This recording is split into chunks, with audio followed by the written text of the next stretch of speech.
하둘셋 하둘셋. 안녕하십니까. 사마에럴입니다. 정재환 교수님 제7판 신헌법 입문 30페이지 제2장 헌법의 성립과 변화했습니다. 사마에럴TV 7차 추천업 부탁드리고 유튜브 구독을 권합니다. 제1절 성문헌법의 제정. 로마자 1번의 헌법 제정의 개념. 헌법 제정이란 국민의 기본적인 권리들을 확인하고 국가의 보다 기본적인 법질서 체계를 형성하는 규범인 헌법 규범을 새롭게 정립하는 것을 말한다. 새로운 헌법의 성립이라는 점에서 기존 헌법의 변화인 헌법 개정, 헌법 변경과는 다르다.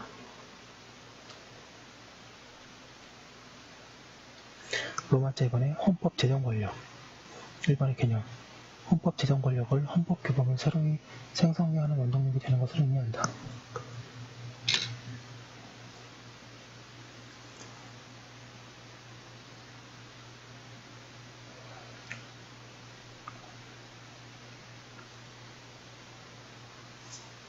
헌법 제정 권력의 개념과 이론을 보다 체계적으로 정립한 것은 프랑스 대혁명 시기인 CAS였다. CAS는 제3신분이란 무엇인가 라는 그의 저서에서 다음과 같은 논리로 헌법 제정 권력이 국민에게 있다는 것을 주장하였다. 동그라미 1번에 공권력은 헌법에 의해 규제되고 수립되며, 동그라미 2번에 이러한 헌법은 입법권이 아니라 헌법 제정 권력에 의해 창조되고, 동그라미 3번에 이러한 헌법 제정 권력은 31페이지 주체는 국민이라는 논리를 전개하였다. 한편 헌법 제정 권력과 관념을 부정하는 입장도 있는 바 바로 법 실증주의 입장에서 그러하다. 그러나 우리나라 학자들도 일반적으로 헌법 제정 권력 이론을 받아들이고 있다고 하고 있습니다. 2번의 성격. 동그라미 1번의 시원성과 창조성. 헌법 제정 권력은 헌법이 없는 국가에서 헌법을 처음으로 만드는 힘이 되고, 모든 국가 권력이 헌법 제정 권력으로 만들어진 헌법에 의하여 창설되고 조직되므로 시원성과 창조성을 가진다. 프랑스의 헌법 이론에서는 일반적으로 헌법 제정 권력을 시원적 헌법 구성권이라고 부른다. 동그라미 2번에 자율성. 헌법 제정 권력은 자율성을 가진다. 그 이유는 헌법 제정 권력은 자신이 만드는 헌법이 최고 규범성을 가지고 헌법 제정 권력도 최고의 권력으로서 한 국가 내에서 더 이상 높은 권력이 없으므로 자기 자신에 의해 정당화될 수밖에 없는 권력이기 때문이다.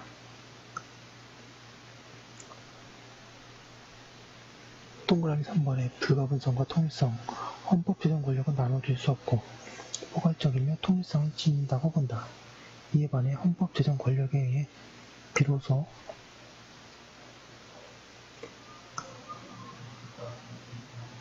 구성되는 입법권, 행정권, 사법권 등의 국가 권력은 나눠질 수 있다. 동그라미 4번에 항존성, 불가항성. 헌법 제정 권력은 국민으로부터 한 번 행사되고 사라지는 것이 아니라 국민이 새로운 정당한 헌법이 요구한다면 이 요구가 있을 때까지 헌법 제정 권력이 행사될 수 있으므로 항존성 및 영구성을 가진다.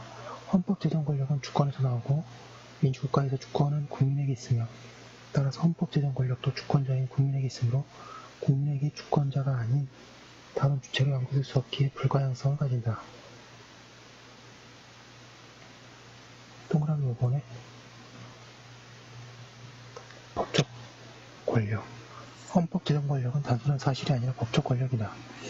법적 권력이 아니라면 헌법이 법적 규범의 힘을 가지지 못한다는 결과를 가져온다. 3번의 주체. 민주국가에서의 헌법의 제정 권력은 국민이다. 그 외에 군주, 복수의 주체. 32페이지. 그러니까 헌법 제정 권력의 주체인 헌법도 있다. 이에 따라 앞서 헌법의 분류에서 제대로 본다면 민정헌법, 헌정헌법, 회박헌법, 구약헌법 등으로 나누어 있다. 물론 오늘날 국민이 실질적인 헌법 제정 권력의 주체가 되어야 정당한 헌법이라고 할 것이다. 로마자 3번에 헌법 제정의 한계. 헌법 제정 권력은 한계를 가지는 데 대해 견해가 갈린다.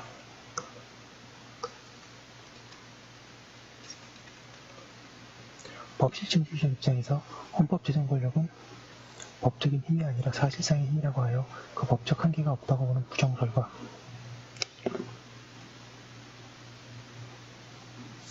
헌법의 헌법을 제정함에 있어서도 실정 헌법을 초월하는 근본 규범적 가치를 존중해야 한다는 점을 근거로 법적 한계를 인정하는 긍정설이 대립한다. 긍정설이 타당하다고 볼 것이다. 헌법 제정 권력은 아무리 시원적인 힘이라고 할지라도 법적 권력이라는 점에서 규범적 정당성의 문제가 있기 때문이다. 즉 국민의 근본 결단이라고 하더라도 반드시 정당한 내용의 결단이 아닐 수 있으며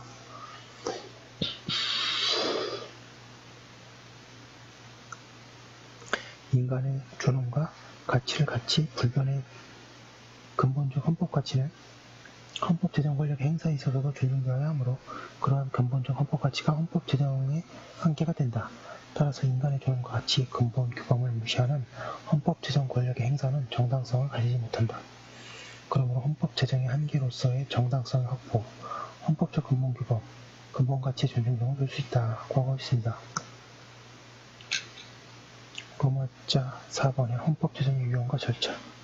헌법 제정의 유형은 제정의 계기에 따라 헌법이 전혀 없었던 신생국가에서 헌법을 처음으로 만드는 경우와 기존의 헌법 질서가 무너지고 새로운 헌법을 만드는 경우가 있다. 제정 주체에 따라 인정헌법, 헌정헌법, 회각헌법 등을 둘 수 있다. 헌법 제정의 절차는 제정을 위한 특별한 의회를 구성하여 거기에 의결로 제정이 완료된 경우에 나아가 국민투표로 확정되는 경우가 있다. 33페이지 로마자 5번에 한국 헌법의 제정, 우리 헌법에 있어서도 헌법 제정 권력의 주체는 물론 주권자의 국민이다. 우리 제1공화국 헌법 제정 헌법 전문은 우리들 대한국민은 헌법을 제정한다고 하여 헌법 제정 권력자가 국민임을 명백히 하고 있고 현행 헌법 전문은 우리 대한국민은 1948년 7월 12일에 제정되고 이에 국회의 의결을 거쳐 국민투표에 의해 개정한다고 하여 이를 확인하고 있다고 하고 있습니다. 그 헌법 제정과 개정 내용이 계속 이어지는데요. 그럼 헌법 개정 시에 어떻게 할 것인지 보겠습니다. 제10장이 헌법 개정입니다. 128조 제1항 헌법 개정은 국회 제적위원 과반수 또는 대통령의 발의로 제한된다. 제2항 대통령의 임기 연장 또는 중임 변경을 위한 헌법 개정은 그 헌법 개정 제한 당시에 대통령에 대하여 효력이 없다. 제129조 제한된 헌법 개정안은 대통령이 20일 이상의 기간 이를 공고하여야 한다. 제130조 국회는 헌법 개정안이 공고된 날로부터 60일 이내에 결의하여야 하며 국회의 의결은 제적위원 3분의 2 이상의 찬성을 얻어야 한다. 제2항 헌법 개정안은 국회가 결의한 후에 30일 이내에 국민투표에 붙여 국회의원 선거권자 과반수의 표와 표권자 과반수의 찬성을 얻어야 한다. 제3항 헌법 개정안이 제2항의 찬성을 얻은 때에는 헌법 개정이 확정되며 대통령은 즉시 이를 공포하여야 한다. 예. 그 조문이 헌법 조문이 130조밖에 안 되지만 다 추상적이고 굉장히 중요하죠. 예. 그래서 공부하면서 자세하게 보도록 하겠습니다.